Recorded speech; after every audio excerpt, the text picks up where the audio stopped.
अस्सलाम वालेकुम सामीन। 13 ज़िलहिज्जा और 2 जुलाई है। ख़बर का उन्वान है महाराष्ट्र में बड़ा सियासी उलटफेर हो गया है। ख़बर तफसील से सुन लें।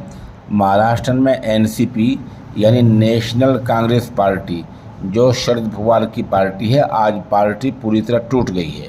पार्टी के बागी लीडर अजीत पवार 18 मेंबरान असम्बली के साथ महाराष्ट्र की मौजूदा सरकार एकनाथ शिंदे की सरकार में शामिल हो गई हैं। अजीत पवार को आज नायब वज़ीर आला के ओहदे का हल्फ दिला दिया गया है।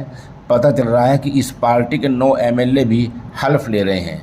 बहरहाल इस तरह महाराष्ट्र में आज बड़ा सियासी उलटफेर हो गया है। मौके की चंद तस्वीर आप देख रहे हैं।